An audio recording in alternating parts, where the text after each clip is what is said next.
අදත් ඉතින් movie reviews බලන්න කැමති ඔයාලා වෙනුවෙන්ම අපි අරගෙන ඇවිත් තියෙන්නේ තෙලිඟු මූවි එකක්. ඇක්ෂන් ඩ්‍රාමා කියන කැටගරි එකට අයිති මේ මූවි එකේ නම තමයි රංගස්තලම්. මුළු ලෝකෙම ආදරේ දිනාගත් අරුව රාම් චරන් වගේම ඉන්දිය සිනමාවේ ආකර්ෂණීය තරුවක් වන සමන්තාද මේ මූවි එකේ ප්‍රධාන රංගනයෙන් දායක වෙලා තියෙනවා. ඉතින් අද කතාව ගැන කෙටියෙන් කියනව නම් චිට්ටි බාබු කියලා කෙනෙක් තමයි කතාවේ කතානායකයා. ඔහුගේ චරිතය වඩාත් ඉස්මතු වෙලා පේන්නේ කතාව අවසානයට ලං වෙද්දී. එක්තරා ගමක් තියෙනවා. ඒ ගම පාලනය කරන ගමේ ප්‍රධානියා එච්චර හොඳ කෙනෙක් නම් නෙවෙයි. ගමේ මිනිස්සුන්ට කිසිම වැඩක් නොකර ඒ අයගේ ශ්‍රමය මිල මුදල් සූරගෙන කන කෙනෙක්. ඉතින් මේ චිට්ටි බාබු ගොඩක් ඉගෙනගෙන තියෙන කෙනෙක් නෙවෙයි. ඒ වගේම එයාගේ කන් ඇහෙනවත් ටිකක් හොරයි. හැබැයි චිට්ටි බාබුගේ අයියා ගොඩක් උගත් කෙනෙක්. ගමට නායකයෙක් පත් කරන ඡන්දෙදී මේ චිට්ටි බාබුගේ අයියා ගමේ ප්‍රධානියට විරුද්ධව ගම්වාසීන් ගැන හිතලා ඡන්ද ඉල්ලන්න තීරණය කරනවා. මේ දේවල් වෙද්දී තවත් බොහෝ දේවල් මේ කතාව ඇතුලේ සිද්ධ වෙනවා. අපි බලමු චිට්ටි බාබු මොන වගේ කෙනෙක්ද? එයාගේ අයියට ඡන්දෙ දිනලා ගමට හොඳ නායකයෙක් වෙන්න පුළුවන්ද? චිට්ටි බාබු තමන්ගේ සහෝදරයට උදව් කරන්නේ මොන විදියටද? මේ හැමදේම දැනගන්න අපි යමු මූවි එක පැත්තට.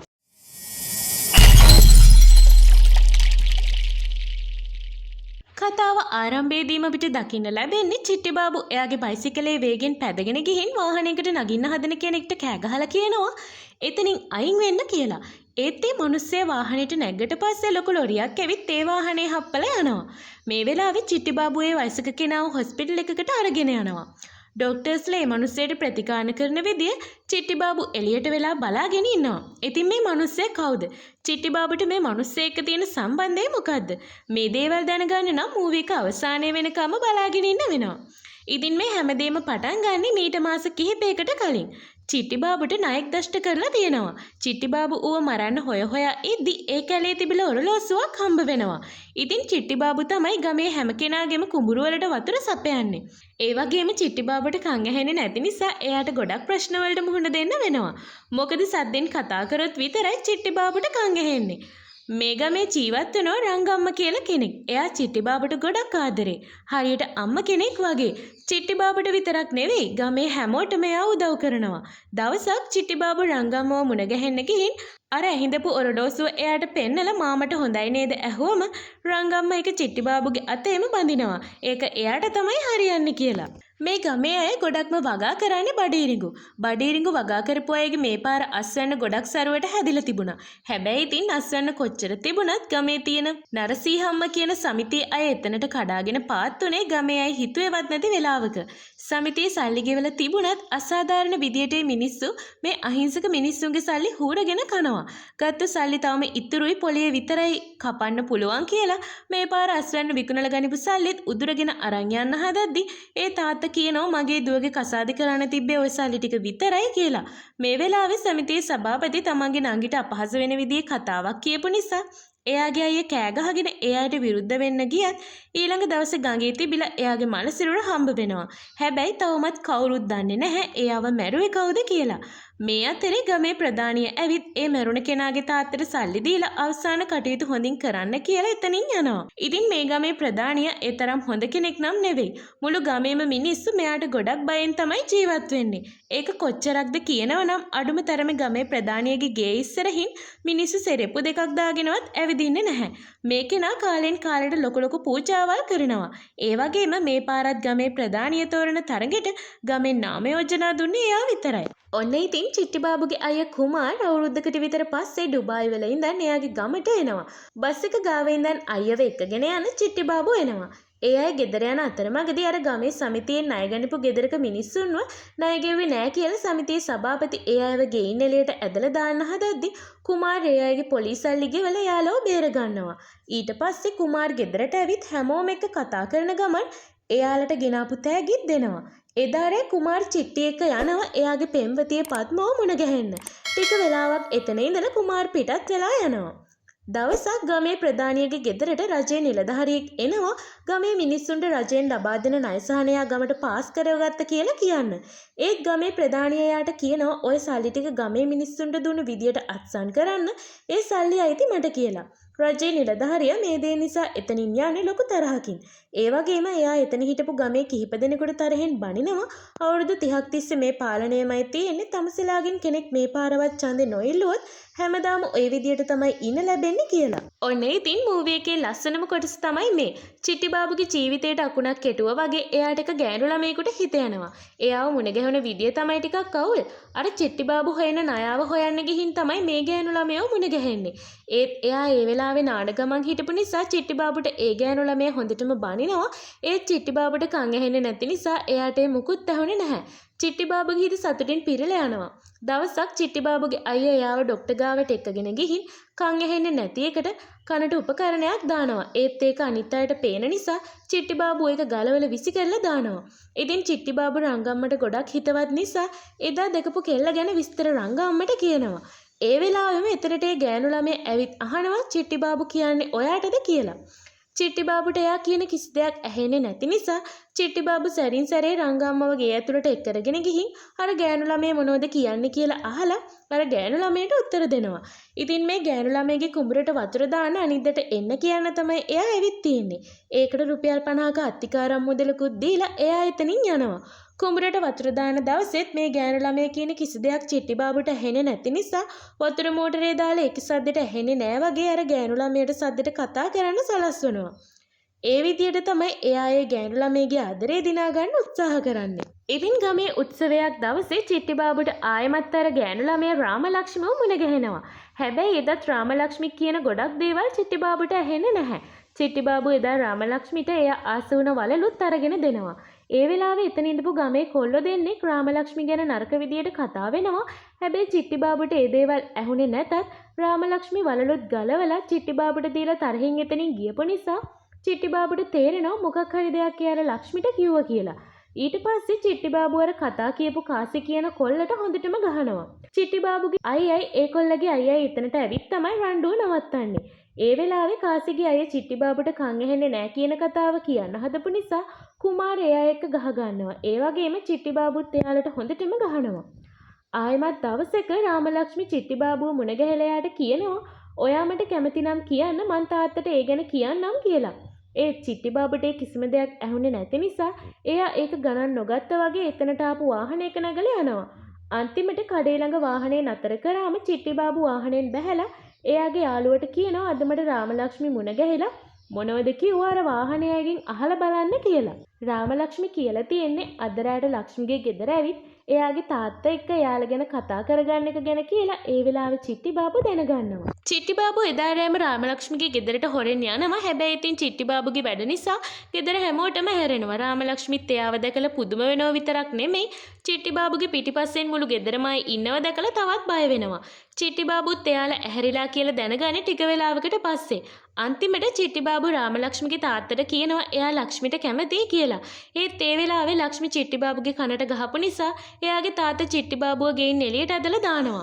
මේ වෙලාවේ රංගම්ම එතනට ඇවිත් චිටි බාබුව එක්කරගෙන යනවා.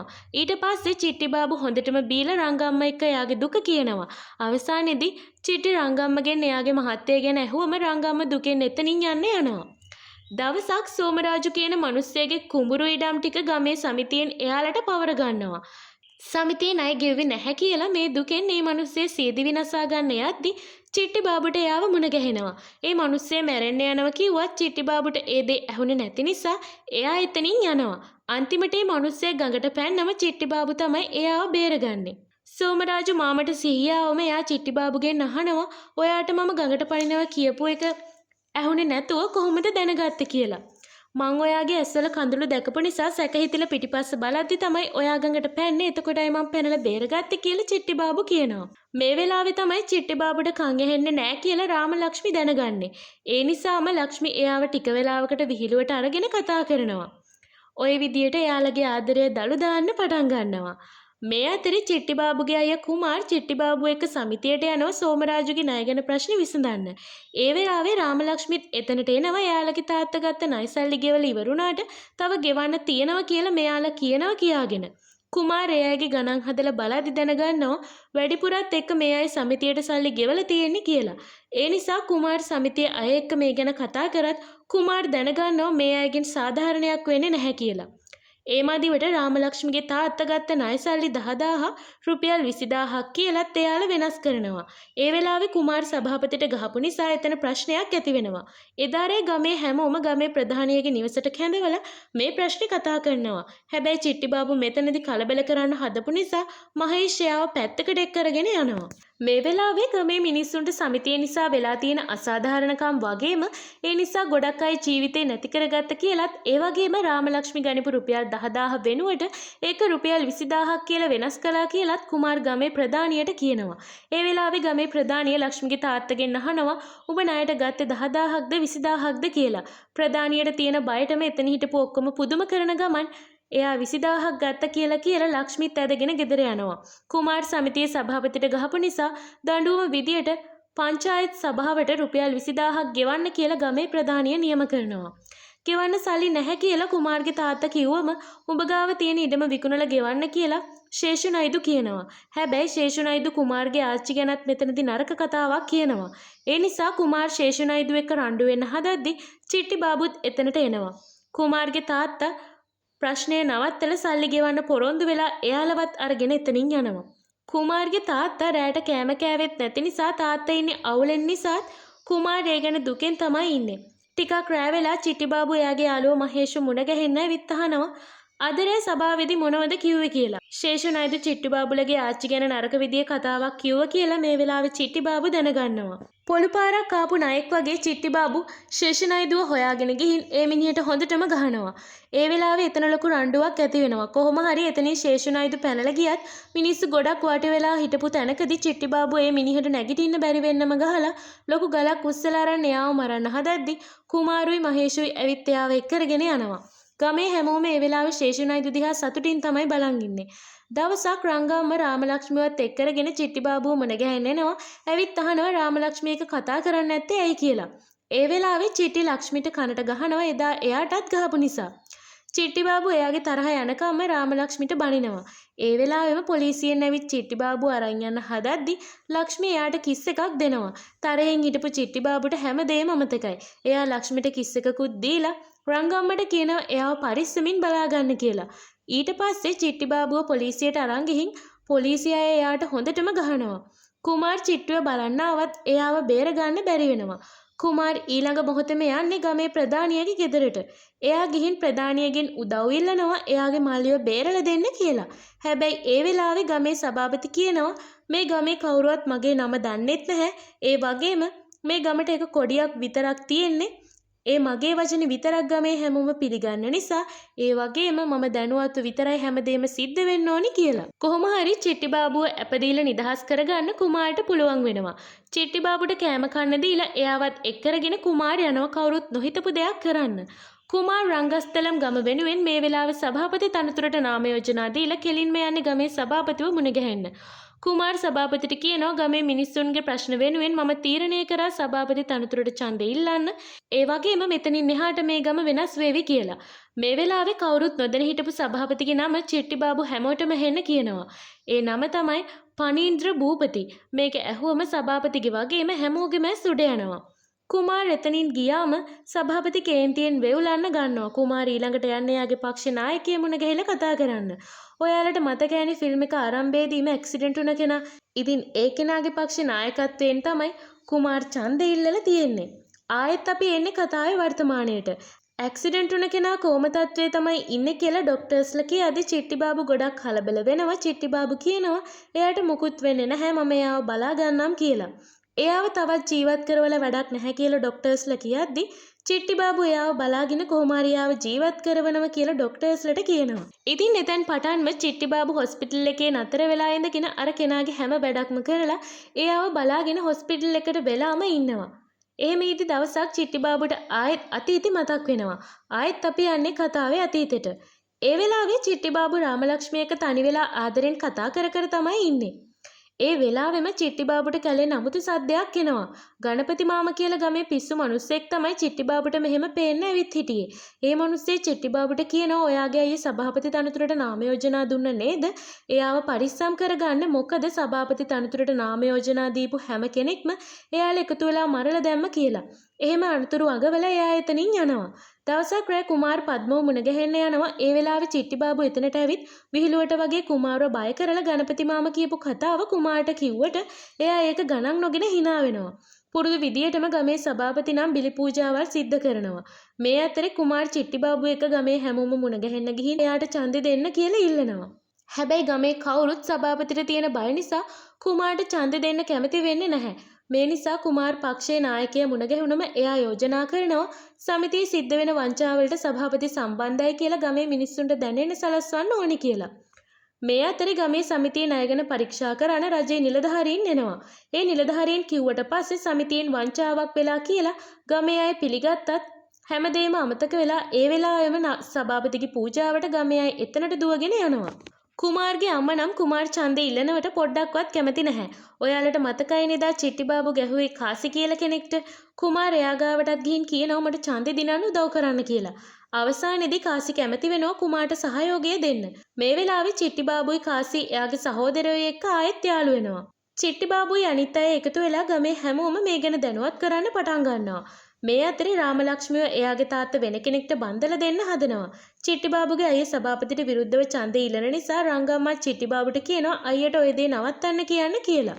මොන දේ වුණත් අයියා ඡන්දේ ඉල්ලනවා කියලා චිට්ටි බාබු එතනින් යනවා. අවසානයේ ගමේ අය කුමාරට සහාය දෙන්න කැමති වෙනවා. ඒත් රංගම්ම මේ දෙයට විරුද්ධ වුණ හින්දා චිට්ටි බාබු බීලා වෙත් රංගම්මගේ ගේ ඉස්සරහා කෑ ගහන්න පටන් ගන්නවා. රංගම්ම චිට්ටි බාබුව ගේ ඇතුළට එක්කරගෙන ගිහින් එයාට කෑම බෙදලා දෙනවා. මේ වෙලාවේ රංගම්ම චිට්ටි බාබුට කියනවා සභාපතිට විරුද්ධව ඡන්දේ ඉල්ලන හැමෝම ඌ මරලා දානවා. උඹේ මාමත් සභාපතිට විරුද්ධව මේ පාර ඩුබායි ගිහින් එද්දි ඡන්දේ ඉල්ලන්න තමයි හිටියේ. ඩුබායි ගිහින් ආවත් උන් උඹේ මාමව ගමට එද්දි මරලා දැම්ම කියලා රංගම්ම හොඳටම අඬන්න පටන් ගත්තා. මේ උඹේ මාමගේ ඔරලෝසුව නිසා ඒක එදා මං උඹට දුන්නේ ඒ වගේම තමයි කාටවත් මම මේක නොකියන්නේ මං තාම තරුණ නිසා ගමේ පිරිමින්ගෙන් බේරිලා ඉන්න කියලා රංගම්ම චිට්ටිට කියනවා. ගමේ ගොඩක් අය මැරුණේ නිකම්ම නෙවෙයි සභාපතිට විරුද්ධ වුණ නිසා කියලා දැනගත්ත වෙලාවෙ ඉඳන් චිට්ටි බාබුට හැම මරණයක්ම මැවිලා පේන්න ගන්නවා. මේ වෙලාවේ හැම මරණයක්ම නිකම්ම උනේ නෑ කියලා මූවි එක බලද්දි බලා ගන්න ලැබෙනවා. ඒ මොහොතේ ඉඳන් චිට්ටි බාබු එයාගේ අයියා ගැන ගොඩක් බයෙන් තමයි ඉන්නේ. එදා ඉඳන් හැම වෙලාවෙම චිට්ටි බාබු එයාගේ අයියාගේ ළඟින් හෙලුණේවත් නැහැ. පක්ෂ නායක දක්ෂිණමූර්ති මැතිතුමාගේ ප්‍රධානත්වයෙන් දවසක් ගමේ රැස්වීමක් පවත්වනවා. මේකෙදී ආයුධයක් අතේ තිබුණ එක මිනිස්සෙක් ගැන චිට්ටි බාබුට සැකයක් ඇති වෙලා එයාගේ පස්සෙන් වේදිකාව උඩට ගියත් ඒ මිනිස්සෙගේ අතේ ඒ වෙලාවේ කිසි දෙයක් පේන්න තිබුණේ නැහැ. ඒත් එතන චිට්ටි බාබු කලබල කරපු නිසා දක්ෂිණමූර්ති එතනින් පිටත් වෙලා යනවා. මේ දේ නිසා කුමාරට ගොඩක් කේන්ති ගිහින් එයා චිට්ටි බාබුට කියනවා අදින් පස්සේ මගේ ඡන්දේ වැඩ මම බලා ගන්නවා. ඔයා ඔයාගේ වැඩක් බලා ගන්න කියලා. එදා රෑ චිට්ටි බාබු ගෙදර ආවම අම්මලා අහනවා අයියේ මොකද ගෙදර ආවේ නැත්තේ කියලා. චිට්ටි බාබු කුමාර එක තරහ වෙලා කියලා දැනගත්ත නිසා අම්මා තාත්තට කියනවා කාසිලාගේ ගෙදර ගිහින්ද දන්නේ බලලා එන්න කියලා. පහුවෙනිද උදේ කුමාර් පක්ෂ වැඩවලට යන ලෑස්ති වෙන ගමන් ඉන්නකොට මහේෂ් ඇවිත් කියනවා කමිටු අපේක්ෂකයෝ ඔක්කොම ආයෙත් නාම යෝජනා අවලංගු කරන්න හදනවා කියලා. මේ දේ නිසා කුමාර් කලබලෙන් ගෙදරින් පිටත් වෙලා ඒ අයව මුණ ගැහෙන්න ගිහින් අහනවා නාම යෝජනා අවලංගු කරන්න යන්නේ ඇයි කියලා. කාසි කියනවා තවත් අපිට බොරු කරන්න ලැහැස්ති වෙන්න එපා. ඔහේගේ මල්ලි සභාපතිගෙන් සල්ලි ගත්ත කියලා මුළු ගමම දැන් දන්නවා කියලා. කුමාරේ හැමෝටම කියනවා මම මේ කිසිම දෙයක් ගැන දන්නේ නැහැ. මමත් ඔයාලත් එක්කම එන්නම් ගිහින් චිට්ටි බාබුගෙන් මේ ගැන අහලා එයා වැරද්දක් කළා තියෙනවා නම් නාම යෝජනා අවලංගු කරන්න මමත් එනවා කියලා. හැමෝම කුමාර්ගේ ගෙදරට ඇවිත් චිට්ටි බාබුගෙන් මේ ගැන හුවත් එයා ගණන් නොගෙන ඉන්නවා. ඒ ගැන ඇත්ත නොකියුවොත් කුමාර් මැරෙනවා කියලා බෙල්ලට ආයුධයක් තියාගනිපු නිසා චිට්ටි බාබු කියනවා එයා සභාපතිගෙන් සල්ලි ගත්තා කියලා. මේ වෙලාවේ කුමාරට කිසි දෙයක් හිතා ගන්න බැරුව යනවා. චිට්ටි බාබු හැමෝටම පැහැදිලි කරනවා අයියගේ ජීවිතේට කරදරයක් වේවි කියලා තමයි මම මෙහෙම කරේ කියලා. ඒත් කවුරුත් එයා කියන දේවල් පිළි නොගත්තා වගේම තාත්තා චිට්ටි බාබුට කියනවා ගෙදරින් යන්න කියලා. ඊට පස්සේ චිට්ටි බාබු සභාපතිගේ ගෙදරට ගිහින් එයා දීපු සල්ලි ආපහු එයාට දීලා කියනවා මම මගේ අයියා වෙනුවෙන් පෙනී ඉන්නවා වගේම එයාව ගමේ සභාපතිත් කරවනවා. හැබැයි මගේ අයියවත් ගමේ අනිත් අය මැරුවා වගේ මරන්න හිතනවා නම් ඊට කලින් මගේ හුස්ම නතර කරන්න වෙයි කියලා. චිට්ටි බාබුට තේ දීපු කෝප්පෙත් ගලක් අරගෙන තලට දාලා චිට්ටි බාබු එතනින් යනවා. රාමලක්ෂ්මිව එයාගේ තාත්තා වෙන කෙනෙකුට බන්දලා දෙන්න හැමදේම ලෑස්ති කරලා තියෙද්දි චිට්ටි බාබු එතනට ඇවිත් රාමලක්ෂ්මිට කියනවා මං ඔයාට ආදරේ නැතුව නෙමෙයි හැබැයි මගේ අයියා වෙනුවෙන් මට ඔයා වුණත් අතහරින්න පුළුවන්. ඔයාටත් මං වෙනුවෙන් ඔයාගේ තාත්තව අතහැරලා මං ගාවට එන්න පුළුවන් දවසට කියන්න මං ඔයාව කැඳගෙන යන්නම් කියලා. මේ අතර සභාපති ගාව වැඩ කරන ශේෂුනායදු ඡන්ද නාමලේඛනය ඇවිත් කියලා සභාපතිට කියනවා. මෙච්චර දවසක් එයාලට විරුද්ධව ඉදිරිපත් වුණ හැම කෙනෙක්ම මරලා දාපු හැටි වගේම මේ සැරේ ඡන්දේ ඉල්ලන කුමාරව අතෑරිය එක අපරාධ කියලාත් කියනවා. මේක අහගෙන හිටපු එරාසීනුගේ තාත්තා දැනගන්නවා මීට කලින් ගඟේ ගිලලා මැරුණ එරාසීනු මැරුවේ සභාපති තමයි කියලා. ඒ නිසා අතේ තිබ්බ තේ දෙකත් බිම වැටෙනවා. එයා අඬ අඬ එතනින් යනවා. මේ හැම දෙයක්ම වෙද්දි සභාපතිට හොඳටම තරහ ගිහින් තමයි ඉන්නේ. ඒ ඇස්සේ ශේෂුනායිදුත් කේන්ති යන දේවල්ම කියපු නිසා අතේ තිබුණ පිත්තල භාජනයෙන් ශේෂුනායිදුට හොඳටම ගහලා එයාව එතනම මරලා දානවා. මේ අතරේ තාත්තා ගෙදරින් යන්න කියපු නිසා චිට්ටිබාබු ගෙදර ඉස්සරහට ඇවිත් කියනවා මං ගෙදරට එන්නෙත් නෑ කෑම කන්නෙත් නෑ කියලා. අම්මයි අයියයි දෙන්නම කතා කළත් චිට්ටිබාබු ගේ ඇතුළට ගියේ නැහැ. ඒ වෙලාවෙම එතනට රාමලක්ෂ්මි එනවා. එයා චිට්ටිබාබුට කෑමත් අරගෙන ඇවිත් ඒව එයාට කන්න දෙනවා. මේ වෙලාවේ එකපාරටම ගෙදර හැමෝම ඇවිත් රාමලක්ෂ්මිගේ කෑම කන්න එතනින් වාඩි වෙනවා. ඊට පස්සේ චිට්ටිබාබුට දැනගන්න ලැබෙනවා ගමට නන්නාඳුරන මිනිස්සු ටිකක් ඇවිත් කියලා. ඒ අය මුණ ගැහෙන්න චිට්ටිබාබු ගිහින් ටික වෙලාවක් යද්දි මේ මිනිස්සු චිට්ටිබාබුට ආයුධ වලින් පහර දෙන්න පටන් ගන්නවා. ඊට පස්සේ චිට්ටිබාබුට එයාගේ අයියව මතක් වෙලා එතනින් ඉක්මනට යනවා අයියව හොයාගෙන. කොහොම හරි මේ වෙලාවේ කුමාරයාගේ පෙම්වතිය බලන්න ගිහින් ගෙදරන ගමන් තමයි ඉන්නේ. ඒ අතරමඟ කැලෑවේ මිනිස්සු 30ක් 40ක් විතර ආයුධ අරගෙන ඇවිත් කුමාරව මරන්න තමයි හදන්නේ. කුමාරට කඩු පහරවල් ගොඩක් වැදෙනවා. චිට්ටිබාබු එතනට ඇවිත් කෑ ගැහුවත් ඒ වෙලාවේ අයියව හොයාගන්න බැරි වෙනවා. කුමාර් නම් චිට්ටිව දකිනවා. ඒත් ඒ මිනිස්සු ඉන්න නිසා එයාට කෑ ගහලා උදව් ඉල්ලන්න බැරි වෙනවා. අන්තිමට චිට්ටි දකිනවා මේ මිනිස්සු කුමාරව අල්ලගෙන මරන්න හදනවා. චිට්ටි එතනට ඇවිත් ඒ හැම කෙනෙක්ටම කඩු පාරවල් ගහලා මරලා දානවා. ඊට පස්සේ චිට්ටිබාබු කුමාරවත් අරගෙන ඉක්මනටම තේ කඩේ ගාවට යනවා. අයියෝ මේසයක් ගාව වාඩි කරවල චිට්ටිබාබු කඩේ ඇතුළට යනවා කහ ටිකක් අරගෙන එන්න. ඒ ගිහින් එන ටිකට කවුදෝ කෙනෙක් කුමාරව මරලා දාලා එතනින් යනවා. චිට්ටි ගොඩක් කලබලෙන් කහ ටිකකුත් තියලා අයියෝ බේරගන්න හැදුවත් චිට්ටිබාබුගේ අත් දෙක උඩම එයාගේ අයියා නැති වෙනවා.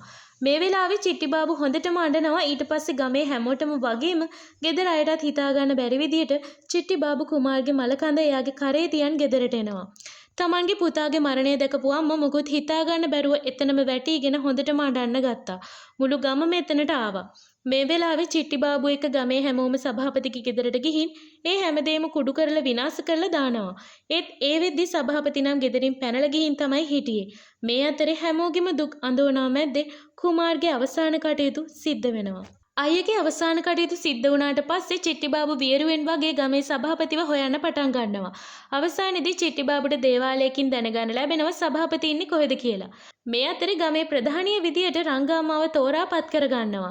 ඒ තීරණය අරගත්තේ චිට්ටිබාබු. මොකද තමන්ගේ අයියට වගේම රංගම්මගේ මහත්තයටත් ඕන උනේ ගමට හොඳක් කරන්න නිසා චිට්ටිබාබු හිතුවා මේක තමයි හරිම තීරණය කියලා. එදා උත්සවයේ වෙලාවේ චිට්ටිබාබු දකිනව නර්තන කණ්ඩායමේ අයගේ කටින් ශ්‍රී නාරායන කියන වචනේ කියවෙනවා. චිට්ටිබාබුගේ අයියා මැරෙන්න පොඩි වෙලාවකට කලිනුත් එයාගේ කටින් මේ වගේම නමක් තමයි කියවුනේ කියලා චිට්ටිබාබුට මතක් වෙනවා. මොකද ඉතින් චිට්ටිබාබුට කන් ඇහෙන්නේ නැහැනේ. ඊට පස්සේ චිට්ටිබාබු යනවා දක්ෂිණ මූර්ති ඇමතිව මුණ ගැහෙන්න. එහෙම හොයාගෙන යද්දි තමයි අර විදියට එයාව ඇක්සිඩන්ට් වෙන එක චිට්ටිබාබු දකින්නේ. ඔයාලට මතකයිනේ මූවී එකේ ආරම්භයේදීම කෙනෙක් ඇක්සිඩන්ට් වෙනවා. ඒ තමයි දක්ෂිණ මූර්ති. එයා තමයි කුමාර් ඡන්දේ ඉල්ලපු පක්ෂ නායකයා. ඔන්න ආයෙත් අපි කතාවේ වර්තමානයට තමයි එන්නේ. දක්ෂිණ මූර්ති මේ වෙද්දි යම් තරමක් සුවේ ලැබලා ඉන්නේ. චිට්ටිබාබු තමයි එයාගේ හැම වැඩක්ම කරන්නේ. මේ අතරේ චිට්ටිබාබුව බලන්න රංගම්ම නැන්ද චිට්ටිබාබුගේ තාත්තා රාමලක්ෂ්මි ඇතුළු ගමේ කිහිප දෙනෙක්ම හොස්පිටල් එකට එනවා. එයාලා චිට්ටිබාබුට ගෙදර යන්න කතා කරාට චිට්ටිබාබු කැමති වෙන්නේ නැහැ. දවසක් චිට්ටිබාබු දක්ෂිණ මූර්තිට සාත්තු කර කර ඉද්දි එයා ඇස් අරිනව දැකලා ඩොක්ටර්ස්ලට එතනට කතා කරනවා. ඊට පස්සේ දක්ෂිණ මූර්තිට සිහිය එනවා. පවුලේ හැමෝමත් ගොඩක් සතුටු වෙනවා. ඩොක්ටර්ස්ලා හැමෝම මේ වෙලාවේ චිට්ටිබාබුට ස්තුති කරනවා එයා කරපු මේ කාර්යභාරය නිසා. ඊට මාස දෙකකට පස්සේ චිට්ටිබාබු රාමලක්ෂ්මි එක්ක යනවා දක්ෂිණ මූර්තිව මුණ ගැහෙන්න. ඒත් කිසිම කෙනෙක් චිට්ටිබාබුව ගණන් ගත්තේ නැහැ. හැබැයි අවසානයේදී චිට්ටිබාබුට දක්ෂිණ මූර්තිව මුණ ගැහෙන්න ලැබෙනවා. දක්ෂිණ මූර්ති මේ වෙලාවේ චිට්ටිබාබුට ස්තුති කරනවා තමන්ව අවුරුදු 2ක් තිස්සේ බලාගත්ත නිසා. ඊට පස්සේ හැමෝටම එළියට යන්න කියලා දක්ෂිණ මූර්ති චිට්ටිබාබු එක තනියම කතා කරනවා. චිට්ටිබාබු දේවාලයෙන් ගෙන ආපු ප්‍රසාද දක්ෂිණ මූර්තිට කන්න දෙනවා. මේ වෙලාවේ දක්ෂිණ මූර්ති චිට්ටිබාබුගෙන් අහන ඔයාගේ අයියට උනේ ලොකු අපරාධයක් ඒකට සම්බන්ධ සභාපති හොයාගත්තද කියලා. චිට්ටි බාබු කියනවා අපි හැමතැනම හොයලත් හොයාගන්න බැරි වුණ නිසා අංජනමක් බලලා ඌව හොයාගත්තේ ඊට පස්සේ පොල්ලකින් ගහලා ඌව මරලා දැම්ම කියලා. මෙච්චර වෙලා ෆිල්ම් එක බලපු හැමෝටම හිතාගන්නවත් බැරි දෙයක් චිට්ටි බාබු දක්ෂිණමූර්තිට කියනවා. ඔයා මගේ අයියව මරපු එක නම් සාධාරණ නැහැ කියලා චිට්ටි බාබු දක්ෂිණමූර්තිට කියනවා. දක්ෂිණමූර්ති මුලින් මේ දේ පිළිගත්තේ නැහැ. ඒත් චිට්ටි බාබු කියනවා අයියේ මැරෙන්න කලින් මට කෙනෙක්ගේ නමක් කිව්වා. ඒත් මට ඇහුනේ නැහැ. හැබැයි එක්කෙනෙක් උත්සවයේ කිව්ව ගීතිකාවයි අපේ අයියා මැරෙන්න යද්දි කිව්ව එකයි එක සමාන නිසා එදා තමයි මම දැනගත්තේ කියලා. මෙච්චර වෙලා හොඳ මූණක් පෙන්නගෙන හිටපු දක්ෂිණමූර්තිගේ මූණ වෙනස් වෙන්න ගන්නවා. චිට්ටි බාබු කියනවා එදා රැස්වීමේදී තමයි ශ්‍රී නාරායන කියන නම මුලින්ම ඇහුනේ. ඒ නිසා ඌ ඔහේගේ මිනිහෙක් කියලා මම දන්නවා. ඒ වගේම ඌ මැරෙන්න කලින් මට හැමදේම කියලායි මැරුණේ කියලා. ඉතින් දක්ෂිණමූර්ති ශ්‍රී නාරායන කියන මිනිස්සයාට කියලා කුමාරව මරවල තියෙන දක්ෂිණමූර්තිගේ දුවත් එක්ක කුමාර ආදර සම්බන්ධයක් පවත්වපු නිසා. දක්ෂිණමූර්තිගේ සැබෑ ස්වරූපය මේ වෙලාවේ එළියට එද්දි චිට්ටි බාබු කියනවා ඔහේ වෙදා මරන්න යද්දි තමයි ලොරිය හැපුණේ. හැබැයි අවුරුදු 2ක් දුක් විඳලා ඔහේව බේරගත්තේ මේ දේත් කියලාම ඔහේව මරන්න කියලා. ඔහේ මැරෙද්දි දැනෙන වේදනාව සෞඛ්‍ය සම්පන්න විදි තමයි ඔහෙට දැනෙන්න ඕන. ඒ වගේම රංගස්තලම් ගමේ මගේ අයියගේ මිනී මැරුම වෙනුවෙන් මං ඔහේව මරලා දානවා කියලා දක්ෂිණමූර්තිගේ බෙල්ල කපලා දාලා එළියට ඇවිත් රාමලක්ෂ්මිත් එක්ක එතනින් යනවා. ඉතින් නොසිතූ අවසානයක් සමග මේ විදියට තමයි අද මූවි එක නිමාවටපත් වෙන්නේ. ඉතින් අද මූවි රිවිව් එක ගැන අදහස් පහලින් කමෙන්ට් කරන්න. ඒ වගේම මේ වගේ අලුත්ම මූවි රිවිව්ස් බලන්න ඕනේ නම් අපේ වීකෙන්ඩ් සිනමා YouTube channel එක subscribe කරලා bell icon එකත් click කරන්න.